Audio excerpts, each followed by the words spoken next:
Hello student, semester 4 paper 13 issue of conservation and environmental regeneration में आज हम लोग ने यूनिट 1 का नेक्स्ट टॉपिक देखेंगे। Structure and function of ecosystem, पारिस्थितिकी तंत्र की संरचना एवं उसके कार्य को समझेंगे। तो पहले हम लोग इसका कुछ इंट्रोडक्शन, इसके परिचय को देखते हैं कि पृथ्वी पर पाए जाने वाले विभिन्न प्रकार के जीवों के चारों ओर जो वातावरण पाया जाता है उसे हम पर्यावरण कहते हैं। हम लोग पर्यावरण की परिभाषा में भी इसको पढ़ चुके हैं। पर्यावरण के मुख्यतः दो घटक होते हैं, वायु, जल, मृदा, प्रकाश, वनस्पति और जंतु आदि इसमें सम्मिलित होते हैं। इन्हें हम लोग जैविक और अजैविक, बायोटिक एंड अबायोटिक श्रेणियों में विभक्त किया जाता है। इन्हीं घटकों के मध्य होने वाली विभिन्न क्रियाओं के फलस्वरूप पृथ्वी पर अनेक प्रकार की विभिन्नताएं पाई जाती है। इसलिए पृथ्वी पर मरुस्थल, घास के मैदान, वन, नदियां, झीलें, सागर और महासागर बने हुए हैं। इन सभी को हम प्रकृति के नाम से पुकारते हैं। प्रकृति के सभी प्रकार के घटकों के बीच निरंतर अंतर संबंध मतलब इंटर रिलेशनशिप क्रियाशील रहते हैं और इसी कारण भिन्न भिन्न प्रकार की परिस्थितियां उत्पन्न होती है। सभी घटक परस्पर आत्मनिर्भर होते हैं। इनका संतुलित चक्र चलता रहता है। एक संतुलित चक्र चलता रहता है। प्रकृति की यह व्यवस्था सदैव एक निश्चित दिशा की ओर संचालित होती है। मतलब पारिस्थितिकी तंत्र के बारे में या इकोसिस्टम से पहले हम जो हमारे जो संतुलित पारिस्थितिकी या परिस्थिति जो हमारे जो घटक हैं, जैविक घटक, अजैविक और जो भी है, एक संतुलित चक्र के रूप में यह चलता रहता है।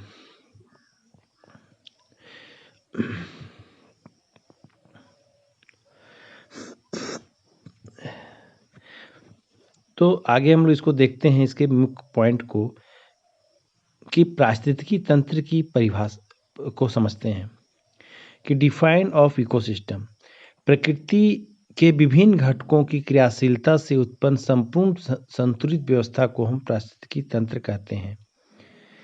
इकोसिस्टम की संकल्पना एजे टंसले ने 1935 में प्रस्तुत की और उसे निम्न प्रकार से परिभाषित किया है। इकोसिस्टम वह तंत्र है, मतलब पारिस्थितिकी तंत्र उसे कहते हैं जो पर्यावरण के संपूर्ण जैविक एवं अजैविक कारकों के पारस्परिक संबंध तथा प्रक्रियाओं के फलस्वरूप प्रकट होता है। मतलब जो भी है, इसके परिभाषा से टेंसले का कहना था कि जो भी पारस्परिक प्रक्रियाओं के परिणाम स्वरूप प्रकट होता है, अथवा इकोसिस्टम प्रकृति का वह तंत्र है जिसमें जैविक या अजैविक घटकों की संरचना एवं कार्यों का पारिस्थितिकी संबंध निश्चित नियमों के अनुसार गति संतुलन में रहता है तथा उस ऊर्जा पदार्थों का प्रवाह सुनियोजित मार्गों से होता रहता है। बहुत ही सामान्य रूप से हम यह कह सकते हैं या कहा जा सकता है कि इकोसिस्टम एक ऐसी इकाई है जिसमें सभी जीव अपने अजैविक या भौतिक वातावरण के साथ एक क्रमबद्ध रूप में से ऑर्डरली क्रम में आत्मनिर्भर क्रम में रहते हैं। इसकी परिभाषा आप लोग परिभाषा में इसको, जैसे कोई इंग्लिश वाले, आप इंग्लिश में परिभाषाएं इसको देख लीजिएगा। और अतः हम कह सकते हैं कि the term eco means the environment and system the term eco means the environment and system means a interacting and interdependent complex.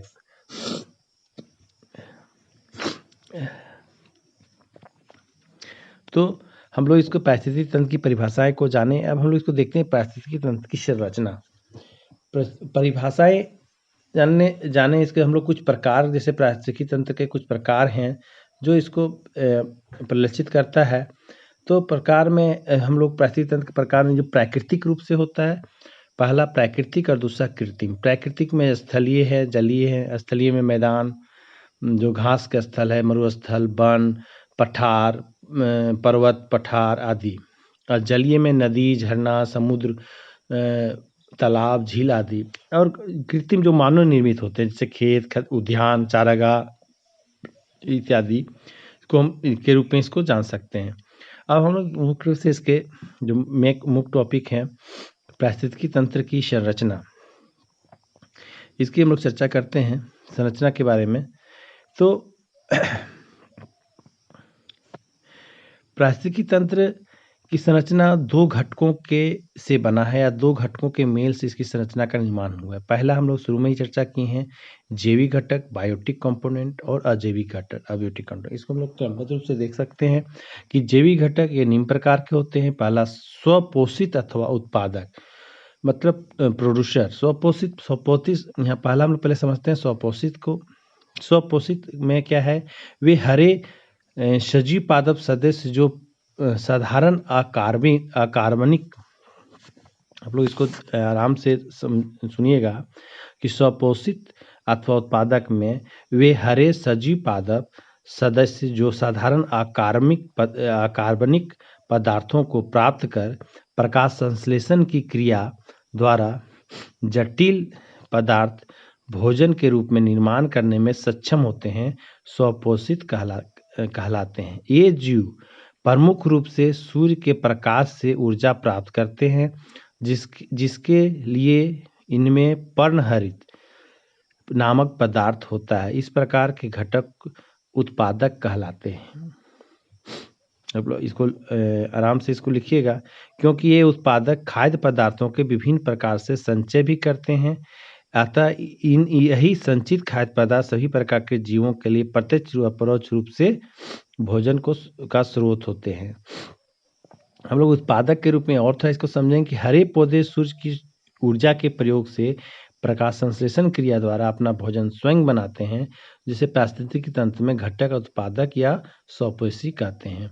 हरे पौधे सूर्य के ऊर्जा के प्रयोग से प्रकाश संश्लेषण क्रिया द्वारा अपना भोजन स्वयं क्रिया बनाते हैं।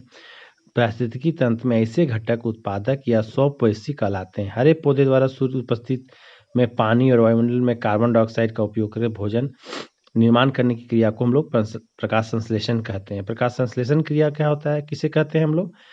हरे पौधे द्वारा सूर्य की उपस्थिति में पानी और वायुमंडल की कार्बन डाइऑक्साइड के उपयोग से भोजन निर्माण करने की क्रिया को प्रकाश संश्लेषण कहलाती है। इस क्रिया में पौधे ऑक्सीजन बाहर निकालते हैं। इसको आप लोग इसकी फार्मूला जानते होंगे कि 6CO2 plus 6H2O dash C6H12O6 plus 6O2, जो इसमें C6H12O6 ग्लूकोज और इधर C6O2 है भोजन, जो इसकी मुख्य रूप से इसका करता है। अब आपका नेक्स्ट इसमें पॉइंट है उपभोक्ता या परपोषित घटक या घटक। देखिए यहाँ पर थोड़ा मिस्टेक है टाइपिंग में, कंपोनेंट इंग्लिश वाले देखिए क्या, परपोषित घटक। तो इस घटक के सदस्यों में पर्णहरित के अभाव के कारण उपभोक्ता परपोषित में सेकंड नंबर, इस घटक के सदस्यों में पर्णहरित के अभाव के कारण भोजन बनाने की क्षमता नहीं होती है। उसमें क्या था, भोजन बनाने की क्षमता सूर्य में नहीं होती है। अतः ये अपने भोजन के लिए उत्पादकों पर निर्भर रहते हैं। मतलब पहला पॉइंट जो स्वपोषित उत्पादक था उस पर यह निर्भर रहता है, इसलिए इसे उपभोक्ता या कंज्यूमर भी कहते हैं।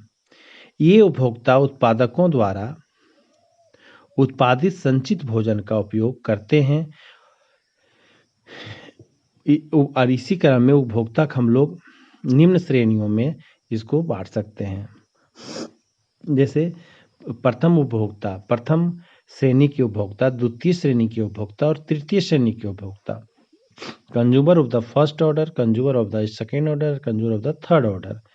तो प्रथम श्रेणी के जो उपभोक्ता है या प्राइमरी लेवल का जो है, उसमें हम लोग देखते हैं कि ये जीव अपने भोजन के लिए प्रत्यक्ष रूप से हरे पौधे अथवा उत्पादकों पर निर्भर रहते हैं। तो इसमें कौन कौन से जीव आते हैं, ये मुख्य रूप से क्या होते हैं, जब ये हरे पौधे या उत्पादकों के रूप में निर्भर रहते हैं तो यह को मुख्य रूप से क्या होता है, शाकाहारी होते हैं।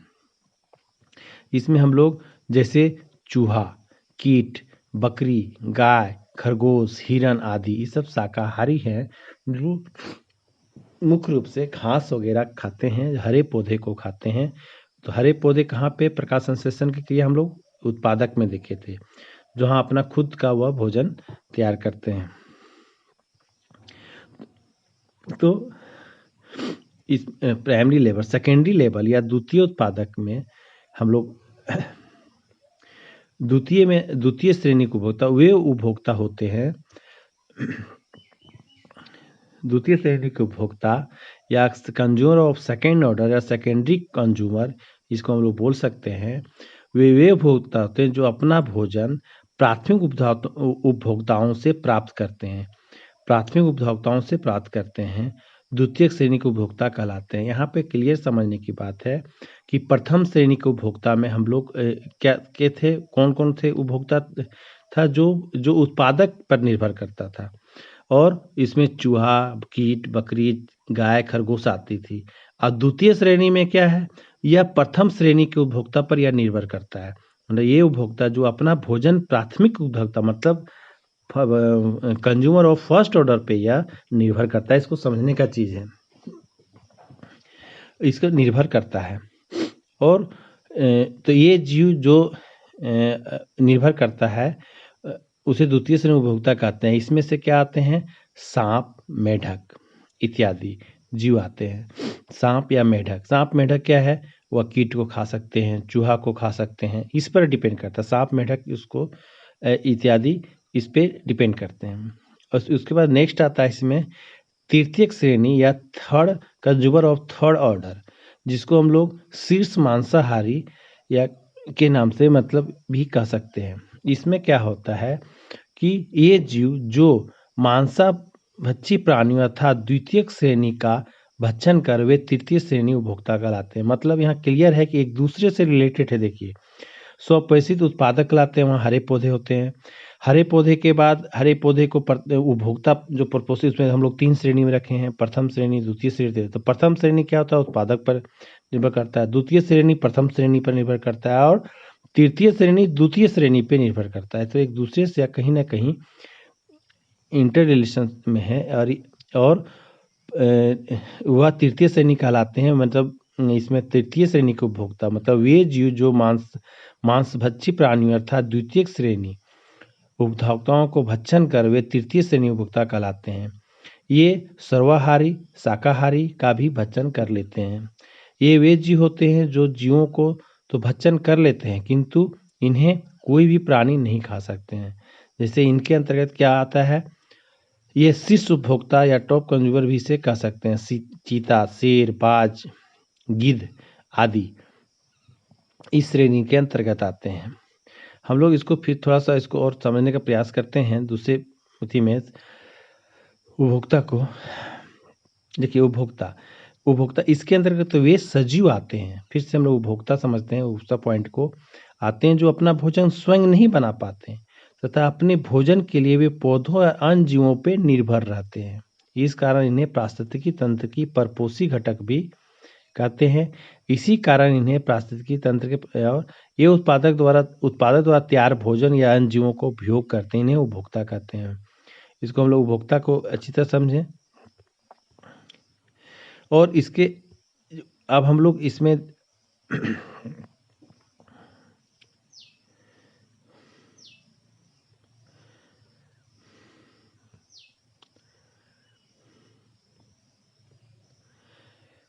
फिर आता है लास्ट पॉइंट, अपघटक। अब इसके अंतर्गत वे सूक्ष्म जीव आते हैं जो विभिन्न श्रेणी के जीवों, पौधों और जंतुओं के मृत शरीर को अपघटित कर देते हैं, जैसे कवक एवं जीवाणु। ये सूक्ष्म जीव मृत शरीर में उपस्थित जटिल कार्बनिक पदार्थों को सरल पदार्थों में अपघटित कर देते हैं।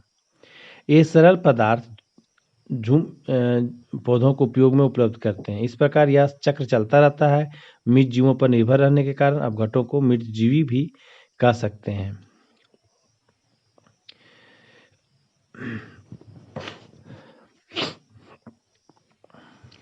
अपघटक हम लोग समझ गए। और अब अपघटक के बाद हम लोग का नेक्स्ट पॉइंट जो आता है अजैविक घटक। देखिए इसमें अजैविक घटक में एकदम बहुत ही सिंपल है। इसको अजैविक में इसको 3 पार्ट में बांटा गया है, अकार्बनिक पदार्थ, कार्बनिक पदार्थ और भौतिक और जलवायु घटक।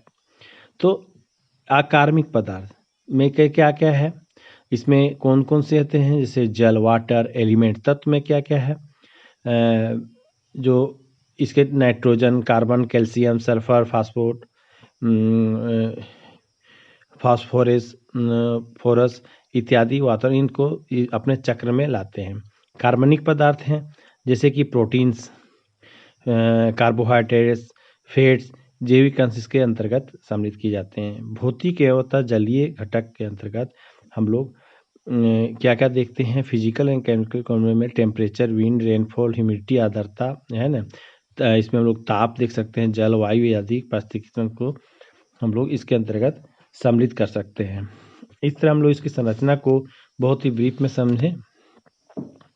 और इसके कुछ कार्य हैं जिसको भी हम लोग आज देख लेते हैं। पारिस्थितिकी तंत्र के कार्य, यह आवश्यक पारिस्थितिकी प्रक्रियाओं को नियंत्रित करता है, जीवन प्रणालियों के समर्थन करता है, स्थिरता प्रदान करता है। यह जैविक और अजैविक घटकों के बीच पोषक तत्वों को चक्रण के लिए भी जिम्मेदार है।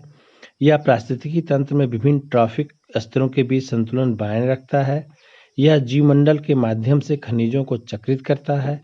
यह जैविक घटक कार्बनिक घटकों के संश्लेषण में मदद करने से इसमें ऊर्जा को आदान प्रदान शामिल होते हैं।